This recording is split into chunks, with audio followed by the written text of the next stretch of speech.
Olá pessoal, vamos dar continuidade aqui ao curso de Mecânica Clássica, né? E essa aula vai ser a aula 14.2, então vai ser uma continuidade da aula passada. E só para a gente relembrar um pouco o que a gente viu na aula passada, né? Voltando aqui. Na aula passada a gente viu o movimento vertical sujeito a um arraste quadrático. Então a gente partiu da equação diferencial desse problema e a gente obteve, lá no final da aula, uma expressão para velocidade no tempo nesse tipo de problema contendo arraste quadrático, e lembrando que a gente está pensando no movimento, reforçando, né? A gente está no movimento vertical, né?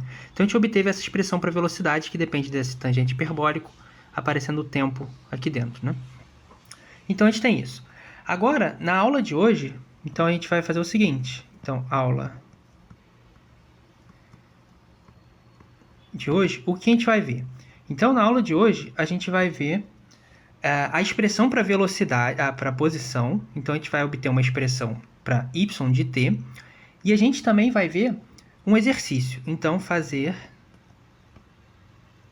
um exercício, que vai ser o exercício 2.35 do livro texto do curso, que é o livro de Mecânica Clássica do John Taylor, né? Então, a gente vai fazer esse exercício, porque esse exercício ele vai utilizar essas expressões, tanto a expressão aqui que a gente obteve na aula passada para velocidade, quanto a expressão da posição que a gente vai obter hoje, né? Então, o que a gente pode fazer, né? Para a gente obter essa expressão para posição, a gente pode relembrar, né, que a velocidade é a taxa de variação da posição no tempo. Então, se a gente já tem uma expressão aqui para velocidade, e a velocidade é a derivada da posição, a gente pode simplesmente integrar no tempo essa expressão que a gente tem aqui de cima. Então, vamos fazer isso, né? Então, utilizando aquela expressão ali de cima, vamos para a próxima página, a gente vai ter o seguinte. A gente vai ter, então, integrando aquela expressão, a gente vai ficar com uma integral. Vamos integrar do tempo inicial, que a gente vai supor que seja zero. Então, a gente vai integrar de t0 igual a zero até um determinado tempo t, não especificado. Vou integrar, então, aquela expressão, que é um v de t', t'. Aqui eu estou chamando de t' só para não confundir, né, o limite de integração com a variável de integração, né? Isso daqui vai ser igual a quem? Agora eu vou integrar o lado direito daquela expressão, novamente de 0 a t, e aquela expressão era v' vezes o tangente hiperbólico, lembrando que esse v' é a velocidade limite, né, de g t' sobre a velocidade limite de t'. Então, para a gente obter essa expressão de y de t, a gente vai ter que calcular essa brincadeira daqui. Então, como que a gente faz isso, né? O lado esquerdo aqui é simples, né? Então, olha, se v de t é igual a dy de t dt, uma integral da derivada, como são operações inversas, né? Como vocês muito provavelmente já sabem, elas vão, então, se cancelar, né? Digamos assim, e a gente vai ficar, então, que esse lado daqui, ele vai corresponder, então, a integral da derivada vai ser simplesmente o nosso y de t avaliado de 0 a t. Então, é isso daqui que a gente vai ter. Então, esse lado esquerdo é isso daqui. A gente pode escrever, então, avaliar isso daqui, né? Então, isso daqui vai ser simplesmente o y de t menos o y de t igual a 0, que a gente pode chamar isso daqui de um y0, né? Mas depois a gente vai escrever isso daqui melhor. E agora, a questão toda vai ser resolver esse lado direito, né? Então, vamos chamar esse lado direito aqui de um quadrado, círculo. Então, vamos resolver esse lado direito. Primeira coisa que a gente nota é que essa velocidade limite aqui, ela não depende do tempo, né? Ela é um fator que a gente viu lá na aula passada, só para a gente relembrar. Essa velocidade limite aqui, olha, que está aparecendo aqui, ela depende, então, desse fator c, que aparece, que vem do arraste quadrático, depende da aceleração da gravidade da massa. Isso daqui não tem nada dependendo do tempo nesse problema, né? Nesse caso ali, a massa, o g e o c, independem do tempo. Então, essa v' ele pode sair da integral. Então, como é que a gente vai ficar aqui? Então, esse quadrado círculo, ele vai ser igual a quem? Ele vai ser, então, v', tirando ele da integral, de 0, uma integral de, uma integral de 0 a t, dessa quantidade de tangente hiperbólico. Tangente hiperbólico de gt' sobre a velocidade limite dt'. Então, a gente tem que resolver essa integral daqui. Vamos fazer o seguinte, só por uma questão aqui de talvez uma simplicidade ou até não, né? Mas vamos chamar uma variável k como sendo um g t' sobre v'. Então, vamos fazer essa substituição aqui nessa integral. Então, fazendo essa substituição, o que a gente vai ter? A gente vai ter o seguinte, a gente vai ter que dk, ele vai ser igual a g sobre v' dt', né? Eu concordo com isso daqui. Então, isso daqui nos implica que o dt', só isolando o dt', né, para a gente fazer a substituição aqui nessa integral, nosso dt' ele vai ser a velocidade limite dk sobre g, só isolando esse dt' daqui de cima. Então, esse resultado a gente vai ter que utilizar ali para substituir na integral. E os limites de integração, a gente percebe que quando t' é igual a t, que é esse limite de integração superior, vai implicar que a nossa nova variável k ela vai ser igual a gt sobre v'.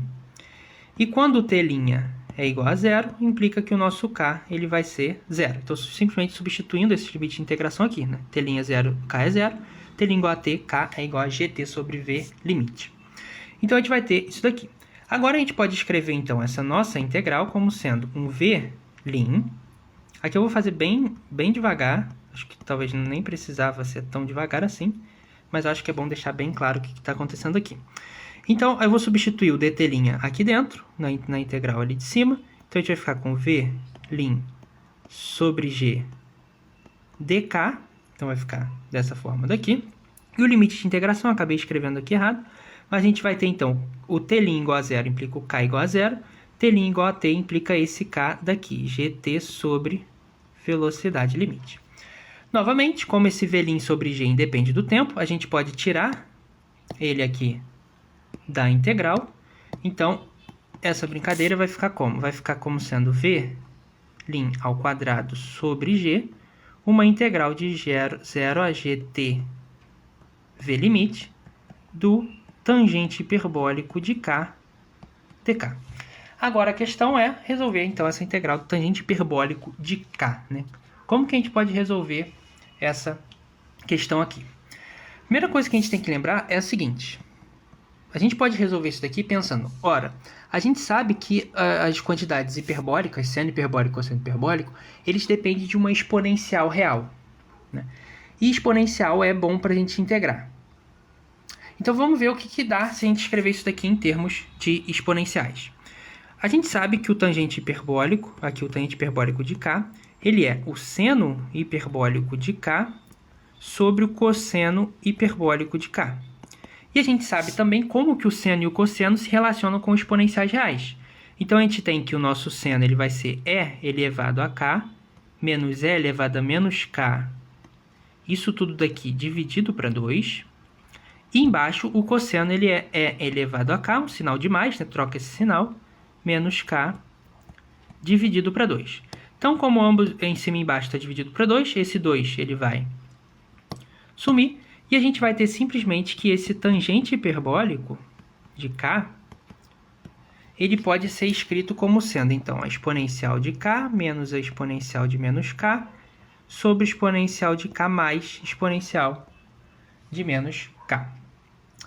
Vamos, então, utilizar, né, essa expressão aqui lá na nossa integral. Aqui eu vou isolar a integral, então eu vou pegar só essa integral. Então, vamos deixar um pouquinho de lado esse fator aqui do lado de fora, né? Depois a gente volta com ele. Vamos focar em resolver, então, essa integral daqui. Então, a gente viu que essa integral ela vai poder ser escrita, então, como sendo uma integral de 0 a gt sobre v' de e elevado a k menos e elevado a menos k sobre e elevado a k mais e elevado a menos k dk. Então, agora a gente tem que resolver essa integral, né? Essa integral ela pode ser resolvida por mudança de variáveis, então eu posso chamar simplesmente o seguinte, olha. Se a gente chama uma variável qualquer u de e elevado a k mais e elevado a menos k, olha o que acontece. Quando a gente faz isso, a gente vai ter que a diferencial de u, ela vai ser quem? Olha, ela vai ser a diferencial aqui desse lado, que vai ser simplesmente a exponencial, repete, então exponencial de k, derivando esse primeiro aqui, né? Exponencial de k dk, mais quem? A exponencial de menos k, porque a derivada da exponencial é a própria exponencial, vezes menos dk, que agora é esse termo, caiu aqui com sinal de menos, né? Então, isso daqui nos implica que o nosso du, ele vai ser quem? Ele vai ser e elevado a k menos e elevado a menos k, multiplicando o dk. Só coloquei o dk em evidência aqui em cima, né, dessa expressão daqui de cima. Consequentemente, isolando o dk para a gente substituir ali na integração, a gente vai ter que o nosso dk ele vai ser du sobre e elevado a k menos e elevado a menos k. E note que esse termo que está dividindo aqui é justamente um termo que aparece aqui em cima, né? Então, a gente vai ter essa brincadeira daqui. Então, é um termo que aparece aqui em cima, né?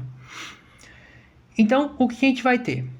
Fazendo isso, né, a gente vai ter o seguinte. Aqui, na verdade, isso daqui, né? Então, a gente vai ter isso daqui. E esse termo aqui de cima é igual ao que está aqui. Quando a gente substituir aqui, ele vai acabar cortando, né? Então, a gente vai ficar com uma integral de gt sobre velim, de 0 a gt sobre velim. E aqui eu já vou substituir direto e cortar, né? Vocês percebem, né, claramente, que se eu coloco esse dk aqui, esse termo aqui, ele vai sumir com esse termo aqui. E a gente vai ficar, então, com uma integral de e elevado a k mais e elevado a menos k. Aqui a gente vai ter que trocar, né? Eu já vou fazer direto, que eu queria fazer passo a passo, mas vou fazer direto. E como o u, a gente já está falando que ele é e elevado a k mais e elevado a menos k, que é justamente esse termo aqui de baixo, a gente vai ter, então, essa integração, que vai ser 1 sobre u du. E agora, como que ficam os limites de integração, né? Os limites de integração, quando k for igual a gt sobre velim, é simplesmente pegar esse gt sobre velim e jogar aqui dentro dessa expressão. E se ele for zero, a gente vai ver que isso daqui vai dar 2, né? Então, é elevado a 0, 1. Então, 1 mais 1, 2. Então, a gente vai ter uma integração agora, vai passar de 2 para e elevado a gt sobre velim, mais e elevado a menos gt sobre velim. Então, agora a gente tem esse tipo de integral. E esse tipo de integral é muito fácil, né? Então, a integral de 1 sobre u é simplesmente o logaritmo. Então, isso daqui vai ser o logaritmo de u avaliado nesses dois limites de integração. Certo? Então, a gente vai ter esses dois limites de integração aqui. Eu vou colocar aqui. Então, a gente vai ter isso avaliado dessa forma, né? Então, esse é o nosso resultado. Então, agora a gente pode abrir, né, isso daqui. Então, o que a gente vai ter? Avaliando no de cima, né, no limite superior, menos o limite de baixo, a gente vai ficar com o seguinte. Então, a gente vai ter... Isso daqui é o problema... É o próximo problema. Eu vou jogar ele mais para baixo aqui. Então, a gente, avaliando, né, aquela integral, a gente vai ficar com o seguinte. A gente vai ficar com o logaritmo de e elevado a gt sobre velim mais... Travou aqui, mais... e elevado a menos gt sobre velim, menos avaliado no limite inferior, ln de 2.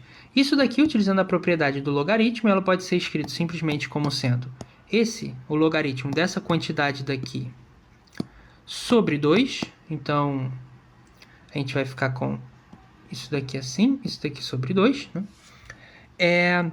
E a gente percebe aqui, novamente, que aparece um cosseno hiperbólico, né? Então, a gente tem a exponencial de algo mais a exponencial de menos algo sobre 2. Isso é justamente o cosseno hiperbólico, né, que a gente escreveu aqui, ó. A gente relembra aqui, né? Então, isso daqui é a expressão para o cosseno hiperbólico em termos de exponenciais. Então, isso daqui vai nos dar o logaritmo do cosseno hiperbólico de gt sobre velim. Então, é isso daqui que a gente tem como resultado da nossa integração. Consequentemente, voltando, né, então isso daqui é o resultado da integral do tangente hiperbólico, né? Só relembrando aqui. Então, voltando, a gente integrou, né, só esse tangente hiperbólico e deixamos um fator velim ao quadrado sobre g fora. Então, agora vamos voltar com esse fator. Então, voltando com esse fator, o que a gente tem? Já voltando com esse fator e já utilizando essa expressão, né, já utilizando aqui o lado esquerdo, a gente vai ficar com o quê? Então, a gente vai ter o lado esquerdo vai ser y de t menos y0. Então, aqui eu vou colocar. Portanto, a gente vai ter, olha, y de t menos o nosso y de t0, que aqui simplesmente eu vou chamar de um y0. Ele vai ser quem? Ele vai ser aquele nosso velim ao quadrado sobre g, vezes esse resultado aqui que a gente obteve, vezes o logaritmo do cosseno hiperbólico de gt sobre velim. Agora, se a gente supõe que em t igual a 0, o y de t igual a 0 seja 0, ou seja, o nosso y0 seja igual a 0, essa expressão daqui de cima ela vai resultar para a gente que nossa posição dessa partícula sujeita a esse arraste quadrático no movimento vertical vai ser dado por meio dessa expressão daqui. Então, a gente obteve essa expressão. E como demorou um pouquinho, eu vou deixar para a próxima aula o exercício, né? Que o exercício vai ser basicamente o quê? Esse exercício vai ser a gente pegar essas duas expressões que a gente obteve, né, que está aparecendo aqui, pegar essas duas expressões que a gente obteve aqui e manipular ela um pouco e estudar alguns casos limites, né? Então, a gente vai fazer isso na próxima aula. Então, é isso que eu tinha a apresentar hoje. Obrigado.